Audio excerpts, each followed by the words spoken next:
I'm Catherine Pompilio with an episode from the Lawfare archive for February 20th, 2022. This week, Ukraine has been at the center of international attention. In addition to a cyber attack on critical information networks, Russian-backed rebels allegedly crossed the ceasefire line in eastern Ukraine and fired shells into the country, including some that struck a kindergarten classroom. For today's archive episode, I picked an episode from November 2017, which featured a discussion with Anne Applebaum that delved into Ukraine's history. Applebaum spoke with Ben Wittes about the devastating impact of Joseph Stalin's 1929 agricultural collectivization policy, which catalyzed the most lethal famine in European history and left millions of Ukrainian peasants dead. They also discussed Applebaum's book on the topic, which reveals the more insidious intent behind the Soviet Union's policy and enforcement, and how this was relevant to Putin's agenda at the time. I'm Benjamin Wittes, and this is the Lawfare Podcast, November 1st, 2017. One of the great pleasures of working for the Washington Post editorial page was sitting next to and working with the great Anne Applebaum, historian, journalist, good friend, and chronicler of the ugliest parts of Soviet history. Anne's new book, Red Famine: Stalin's War on Ukraine, came out recently. It is a must-read and a masterpiece, and I was lucky enough to sit down with Anne the other day and talk about the book and its contemporary relevance. You might remember the country Ukraine because it's still in the news these days. We talked about Stalin's war on Ukraine and Putin's and how they are connected. It's the Lawfare Podcast, episode 257, Anne Applebaum on Red Famine. Let's start with an overview of the book itself, which is, it's not obvious to a lot of listeners why this book would have contemporary relevance. And I want to get to that and focus on that. But I also just want to start with what the book is and what the larger project that you've done here looks like. So the book is the story of the Ukrainian famine, which was a kind of famine within a famine. It was a moment in the autumn of 1932 when Stalin, faced with a real situation of chaos, he had launched a policy of collectivization, which meant that he was forced all peasants in the Soviet Union to leave their homes and farms and to join state farms. And there had been a lot of resistance. There had been a lot of disruption. The policy never worked the way it was supposed to work. And he, even at that particular moment, may have felt under threat. There were beginning to be grumblings seriously inside the party that this was a disastrous idea. People knew that the peasants were paying a big price. They knew there were terrible food shortages. Actually, that autumn, his wife killed herself. That may have been for many reasons, but at the time it was suspected that it was her disillusionment with the communist project. And so at this moment, he was facing what could have been really a terrible crisis. And just at that time, he decided to widen and deepen the famine instead of ending it, which he could have done, I should stipulate. He decided to widen and deepen the famine in Ukraine, and he focused it on Ukraine. He passed a series of, the Politburo passed a series of pieces of legislation that blacklisted towns and villages in Ukraine so they couldn't receive any food and they couldn't even receive any manufactured products. He passed laws that effectively created a kind of cordon around Ukraine so Ukrainian peasants couldn't leave the republic and search for food anywhere else. And at the height of this moment, there were teams of activists that were sent from house to house in Ukrainian villages and took literally all the food. So not just wheat and corn, but also beans and peas and squash and fruit and vegetables and sometimes cows and livestock and even pets. There are records of that. And so this was a famine caused by the fact that the food was taken away and people were not allowed to leave. And so then they died. And there's this big spike in death rates in the spring of 1933 in Ukraine, particularly in central Ukraine, which had been a region that was very anti-Soviet, historically anti-Soviet, and had also objected very strongly to collectivization. So, and then I should add that at the same time, starting around the same moment, 1933. He also began a series of mass arrests of Ukrainian intellectuals, kind of intellectuals, artists, writers, thinkers, even museum curators, members of the Ukrainian Communist Party. There's mass arrest of sort of the entire leading class of Ukraine. And it was really these two events, the famine plus the mass arrests, that led to the Sovietization of Ukraine and the eradication, at least until the late 1980s, of any Ukrainian sense of sovereignty or national identity, or really any Ukrainian challenge to Moscow's central power. And Anne, you, just to situate this book in your larger body of work, this is not the first book that you have written by any means related to this period of Soviet history.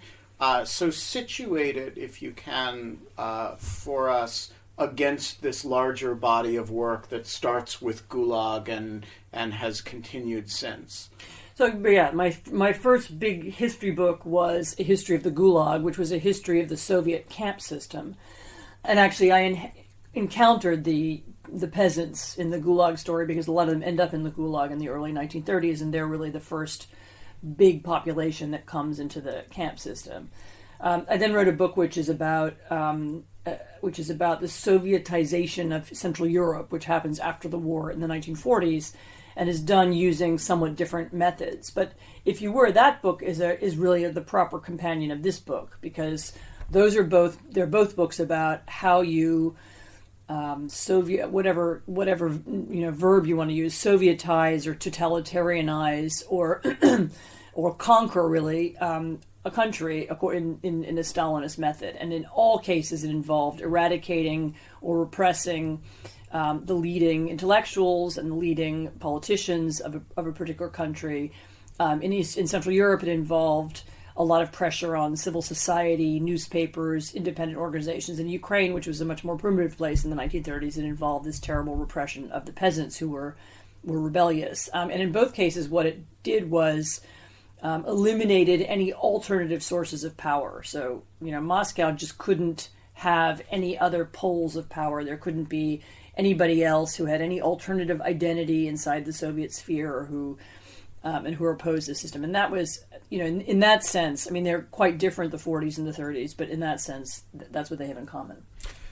Give us a sense of the scale. I mean, the thing that always shocks me when I hear about the Ukrainian famine in the 30s is, that the death level is sort of Holocaust level. And it comes on top of the period in the the War of the Russian Revolution, which is itself unbelievable body counts. And so, what's the death level that we're talking about in these events that you're writing about?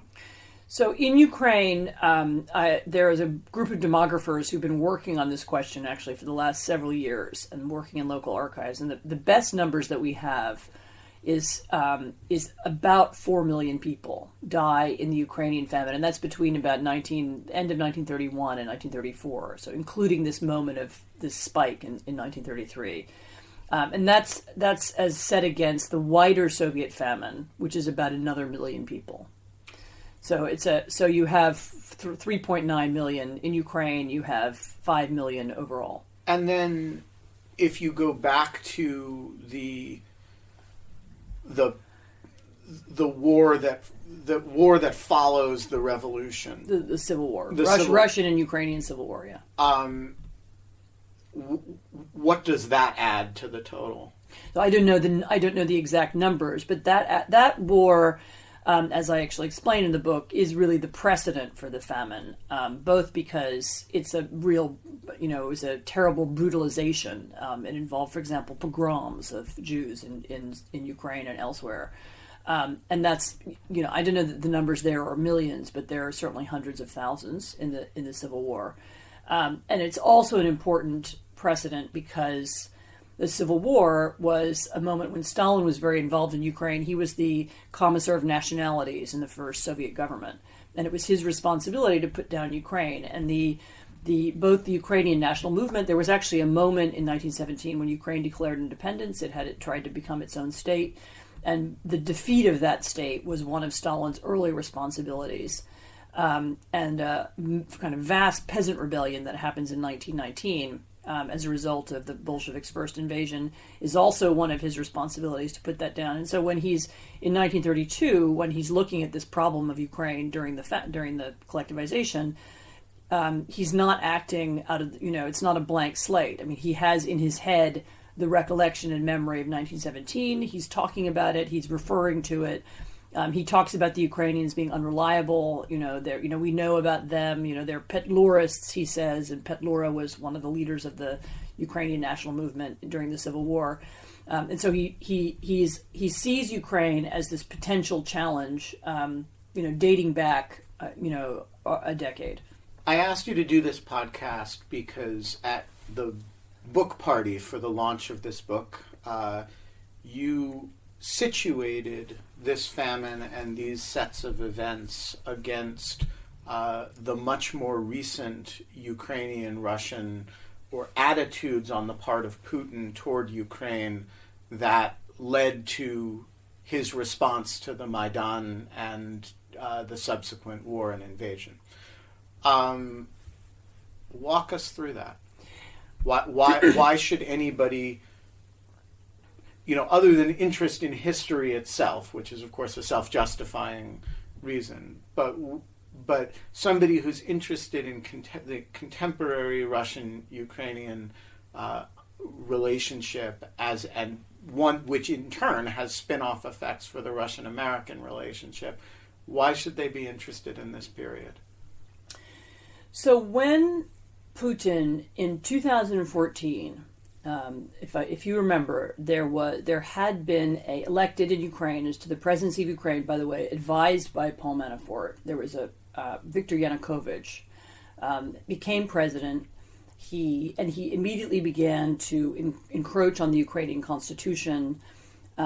He put a lot of pressure on the Ukrainian opposition, and then at a crucial moment, he he announced he would not do a deal that his predecessors had started working on, a trade deal with the European Union. And in 2014, that led to a mass street revolution. And there were hundreds and thousands, actually, of young Ukrainians on the streets for day after day after day, all through the winter, protesting. And what were they calling for? They were calling for democracy. They were calling for rule of law. They were demonstrating against corruption because Yanukovych was very profoundly corrupt. And they were calling for closer ties with Europe, and they were waving European flags. And when Putin saw that group of people using that kind of language with, waving EU flags, what he saw was, just as Stalin saw in Ukraine, he saw a threat to him personally. So, of course, a European Ukraine would not be a threat to Russia or Russians. It would be good for Russia. Of course, it would be a more prosperous country. It would be easier to trade with and so on. But to the oligarchic autocracy that Putin now represents, this kind of political movement is a huge challenge. And of course, if Ukraine became European, anything resembling European or anything resembling democracy, that's an enormous existential challenge to the Putin regime, because if Ukrainians can be Democrats, then why can't Russians? And these are closely related nations. They have a lot of overlap. There's a lot of intermarriage. There's a lot of, joint history. And the idea that Ukrainians could take a different path from Russia is something that Putin cannot tolerate. And this, I think, is something you could almost describe as him having in his KGB DNA. I mean, he himself was a product of the same system. He too looks upon this threat of rebellion and anarchy in Ukraine, much as Stalin did, as just an unacceptable challenge, and a challenge to his authority and to his form of, as I said, autocratic oligarchic government. And so his reaction in 2014, which was the invasion of Crimea and the annexation of Crimea, and then the invasion of eastern Ukraine, which then led in turn to Western sanctions on Russia, I think it falls very much into this older pattern, that Russians look on Ukraine as a place that cannot be allowed to make its own decisions, and it certainly cannot be allowed to have any kind of political system that brings it closer to the West than to Russia, because it is, I mean, a little bit, it's like a colonial relationship. Think of Britain and Ireland in the 19th century, and, up until Easter Rising. And do you think that is, when Putin makes these decisions, do you think he is making it with an awareness of this period of history and the 1917 Ukrainian Declaration of Independence or Declaration of Statehood? Is he? Does he have a sense of it as tied historically the way you are describing it as tied historically? So I don't know this because he hasn't personally told me this, but. I suspect that he does, because that is how the KGB trained. They studied history, and they looked at their past operations and analyzed them. And so he, as a young KGB officer in the 70s and 80s, would have done that. I mean, I've seen, actually while working on my Gulag book, I discovered that it wasn't then the KGB, it was the NKVD. Wrote its own history. So I found a history of the Gulag written by the NKVD that was in the archives, and they wrote their own history so that, from their own point of view, that was then used in training young officers. So that, there is no doubt in my mind that Putin knows this about Ukraine. There's another important thing about Putin, though, which is that he was in Dresden in East Germany in 1989. And the most scarring experience of his life, just as the Civil War was scarring for Stalin, the most scarring experience for him was the fall of the Berlin Wall, which, of course, also started with street demonstrations in Leipzig and Berlin. And for him, this was devastating. They had to rush out of East Germany. They had to burn their files. They lost their houses. Their Stasi friends lost their houses. Even his wife has spoken about how traumatic this moment was. And so for Putin, the trauma of a democratic revolution, which, by the way, he never sees as, he never allows, concedes that a Ukrainian revolution would be spontaneous. He always sees it as somehow orchestrated by Hillary else. Clinton. By Hillary Clinton, specifically. Exactly, by Hillary Clinton or by somebody in the CIA or, the BND or something. And so they don't see it as being spontaneous. They see it as being orchestrated. And this, stopping this kind of movement is something that, there's an older history, but there's also a more recent history. So as you imagine his historical consciousness of these events, do you think somebody that the KGB training would cause him to look back at this and reflect on it as a successful operation? I mean, yes, 4 million people died, but after all, collectivization happened. The Ukraine was not especially restive, except during the Nazi invasion, until the Soviet Union fell. Until the 1980s. And so I could imagine how somebody sort of steeped in the way that you're describing him's thinking looks at this and says, basically shit happens and, politics is tough, but we successfully protected this from a kind of irredentist move, counter-revolution, and we kept it in the fold for the next 45 years. So I've never heard him speak to this specifically, but my guess would be yes, they would see it. I don't know that they would use the word success, but there's certainly never been any public regret that this happened. On the contrary, first the Soviet state and now the Russian state, which actually, if you think about it, doesn't have to take responsibility for this. The modern Russian state could say we're not the inheritors of the Soviet history policy. We think this, we condemn this, and it was terrible. They have never done that. No Russian leader since the 1990s has ever done that, and Putin and his colleagues, Medvedev and others, have gone out of their way, in fact, to push back against the, for example, Ukraine's attempt to have the famine recognized as a genocide in international law. They've absolutely pushed back against it, even going to the extent of threatening, their neighbors in other countries, don't sign up to this or we'll retaliate. So it's something they care about a lot, and for them, this is part of. I think it's part of, it's legitimate because it had the ultimate goal of keeping Ukraine inside the Soviet Union, effectively keeping it as a colony of Russia. And they refuse to this day to see it otherwise. There was among the many disgraces that happened in that period, one involves a prominent institution of American letters, which is to say the New York Times, and its correspondent in Moscow and his coverage of the period, of events from Moscow. And I am interested in your sense, first of all, in just as an American accountability question, what was the role of journalism and this particular journalist, Walter Durante, in this? And who are the Walter Durantes today? Well, Walter Durante was in his time, was the most famous and most celebrated Moscow correspondent, Western Moscow correspondent. He was so influential that Roosevelt sought his advice and described meeting Durante as very important to him. And this is, remember, a moment in, by the early 1930s, the United States becomes very interested in the Soviet Union because of the Depression in the U.S. and this feeling that maybe the Soviets had discovered some new kind of economics that we could use. And so that's an important piece of background.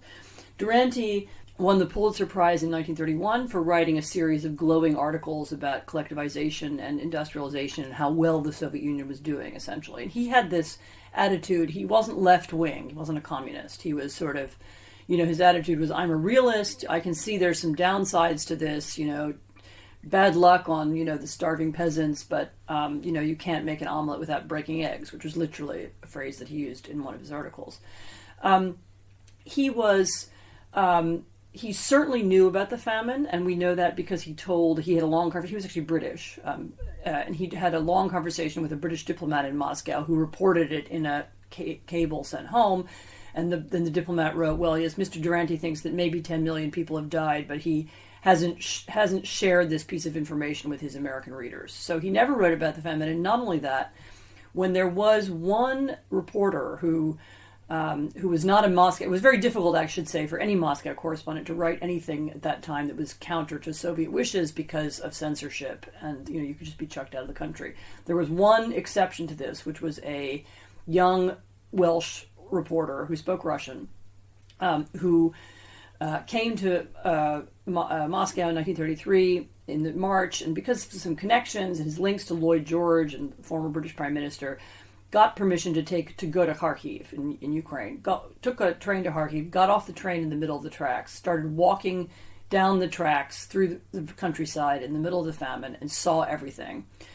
Wrote about it extensively, kept notebooks, and then when he left the country, held a press conference in Berlin, said there's this terrible famine happening, it's a disaster. And this is the moment where Durante becomes more than just your ordinary kind of not very responsible reporter. He wrote a piece entitled "Russians Are Hungry But Not Starving," in which he just specifically put down Jones. And he says, this young Welshman, it's all very well, he's very enterprising that he did this and so on, but he hasn't seen the whole country and he doesn't have the big picture. And so essentially Durante's narrative at that time was so much more important. He was so much more powerful that he becomes an important piece of the cover-up. Because if Walter Durante says there's no famine, then nobody believed there was a famine. And Gareth Jones, but he was in his 20s. He writes for minor British publications. We don't know who he is, and he loses that argument in a sense.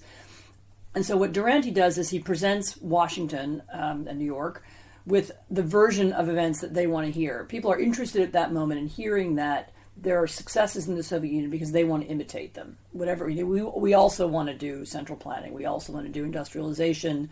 We're looking for something that works, and Durante is offering us that. And so I think that's an important piece of explaining. These are not. These are not communists who are sympathetic with Stalin because they're Marxists. This is Roosevelt and Durante and a group of, they're, by modern standards, they're leftish intellectuals, but they were, they're not revolutionaries, but they're looking for something they can apply at home, and so they see what they want to see. They see the success and they don't see the famine. And you can certainly look at contemporary examples of that. I mean, a lot of American debate about foreign countries is very often we see what we want to see. We see the piece of the story that is relevant to our politics or is relevant to our economic interests, and we don't see the rest. And I think there are numerous examples of that now. Anne Applebaum, thanks so much for joining us. Thank you. The Lawfare podcast is produced in cooperation with the Brookings Institution. Thanks this week to Anne Applebaum for signing 5 books to give away to Lawfare's top 5 donors over the next few days. You still have time. Go to the support page online. Our music is, as ever, performed by the one, the only Sophia Yan. Give us that 5-star review and share Lawfare and its podcast on all the social media platforms you use. Thanks for listening.